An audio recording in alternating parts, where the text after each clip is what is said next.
Hi guys, it's Tina Talks here. I'm kicking off a new series called Scares Worth Reviewing. Through years of working as a scare actor and being an avid fan of these haunted house attractions, I think there's always something to talk about. Horror genres have always changed in style. I mean, before it used to be the monsters that were the scariest ghouls, then it was the vampires, and now at the moment we're going through this supernatural thing. Whatever scares you, Stranger Things, I'm sure we can all agree, has everything. So, with season 5 of Stranger Things being announced for 2024, I thought I'd revisit 2 haunted houses that have really done this show justice.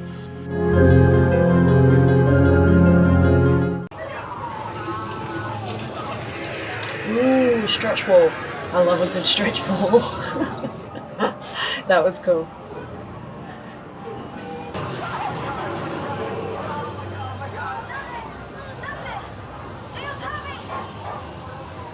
Is that a real person?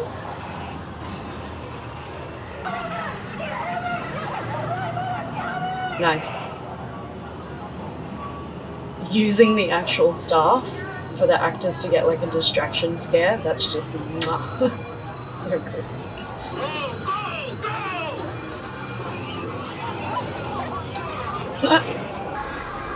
Oh wow. There's nothing to be frightened with.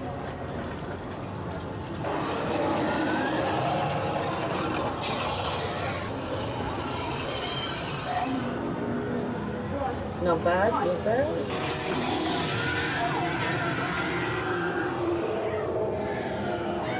Oh, it's a dummy.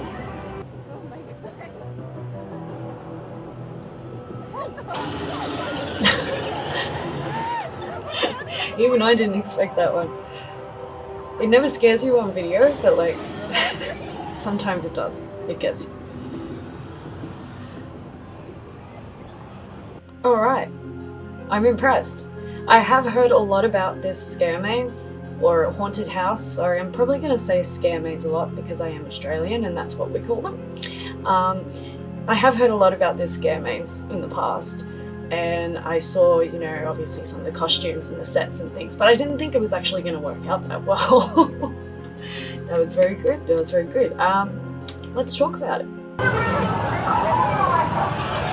So the first thing I actually noticed, which I always notice with most Halloween Horror Nights scare mazes, is the sets. These sets are fantastic. They're just like walking into the movie set. The little details like the sign at the beginning which says Hawkins National Laboratory, US Department of Energy. It's just like those little things. A lot of people won't even notice it because it's so above the head, the eye line, I should say. But it's really those little things that just subconsciously make a scene. For a Stranger's Thing maze, I did expect some of the best practical effects that you could find at a Halloween Horror Nights, and I was not disappointed. You have the stretch walls, the holograms, the projections. They were all perfectly timed. I don't know if they use sensors or anything for that, but if they do, brilliant. It was really fantastic to see. I heard something. Even though I really enjoyed those effects, I did find this one was a little heavy on the effects. See, there weren't so many actors in this one. You did see some of the main characters like 11. That's a dummy just sort of standing there. It's cool because you don't really see her face much, but I think they could have done a lot more with the actors and a little bit less on the practical effects. Alright, we gotta talk about those demogorgons. Not bad. Bit weird, but not bad. They could have used with a bit more blood and guts or something all over their costume that would have made them look a little less like a 3D printed object. But overall, not bad. We gotta keep in mind that this is just a scare maze and not an actual horror film set or a TV show set. But again, a little more gore, guys. Give me a little bit more. And while we're on the topic of having a little bit more, I was a little bit weirded out by all the empty corridors and things that they were going through. At first, anyway. But then I thought about it for a little bit and I realized those hallways are probably to actually block out the light and the effects that are happening in the next rooms. You might not see it on this footage, but maybe in person they're using things like smoke machines or lasers, and if that bleeds into the next room, it just ruins the entire scene. So I can understand those empty hallways, but they could have put some vines or something in there. I don't know, I kept thinking that it was going to be over every time they go into a new area. But I was pleasantly surprised. It's quite a long maze. Definitely gets the award for production value. My favorite part of this video, and I really hope this happens every single time for every person that goes through this maze, but my favorite part is definitely almost at the end there, where you have one of the workers come out with a flashlight, and before you notice him come out, you actually have a worker who's not an actor, just a worker standing in the corner ushering people through to the next room. And this actor just jumps out at the perfect moment when these people look at the worker and they're not looking at him. That's called a distraction scare, and it works really, really well.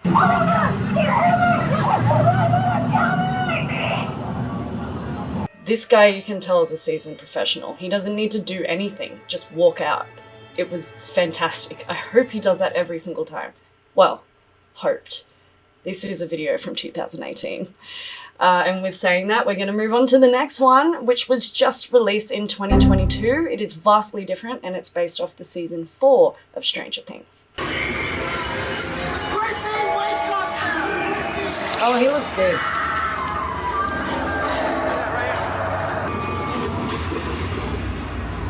Nice, they're using more actors this time.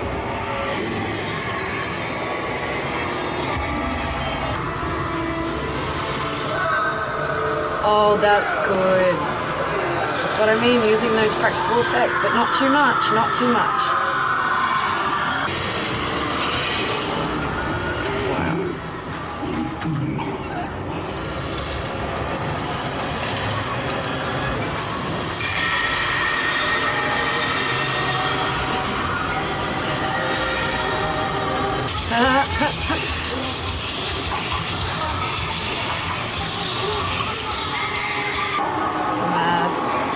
I wonder how many people have touched that. Oh, I guess that's why they have a worker right next to it.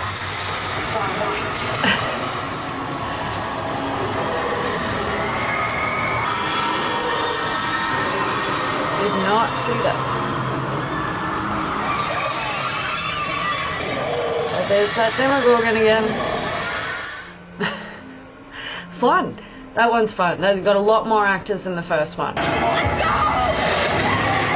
One of the big changes that I saw from the 2018 one is obviously the scene where they're in the rainbow room and she's... It looked fantastic. That's how you do it. You don't need to have dummies doing it for you. There are good, capable actors out there that can sell a scene, and this scare maze definitely shows that.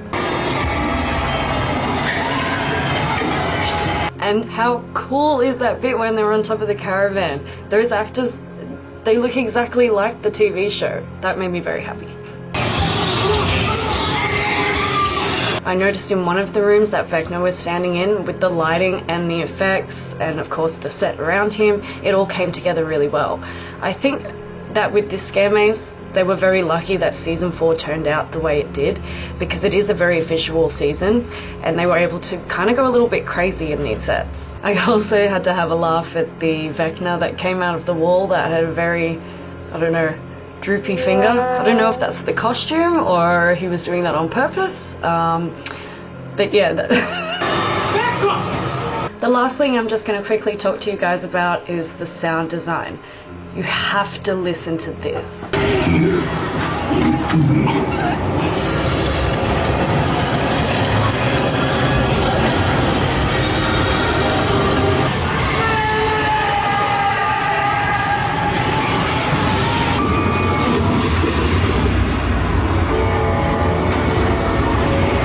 It almost sounds like the sounds are coming from every which way, which is really great for a scare maze because sounds really make a scare.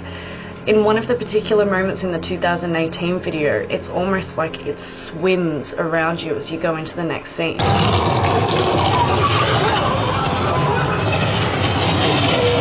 Stranger Things already has a fantastic soundtrack. Running Up That Hill by Kate Bush was used perfectly in this because it's that lull moment just before something scary is about to happen.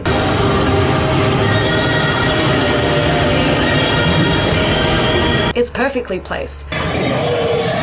So when I jumped into this today, I really did think I was going to be sitting here nitpicking tiny little things that correlated with the show and everything that Universal's doing at their Halloween Horror Nights. But seriously, there's not much to pick at. Is it true to the show? Yeah. Does it look like the show? Yeah, it does. And does it look scary? It really, really does look scary. So they've really nailed it with this one. I think this was a really easy scare maze to talk about in the fact that it is very popular, and I haven't really heard any bad reviews. I guess the only thing we have to look forward to now is season 5 next year, and of course, maybe, the 5th installment of the Stranger Things scare maze.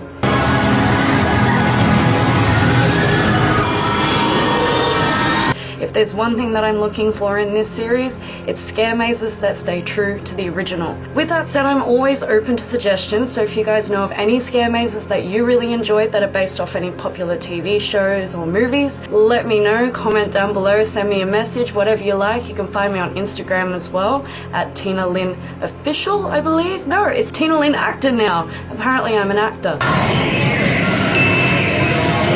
Thank you very much for watching this video, and I'll see you next time on Tina Talks.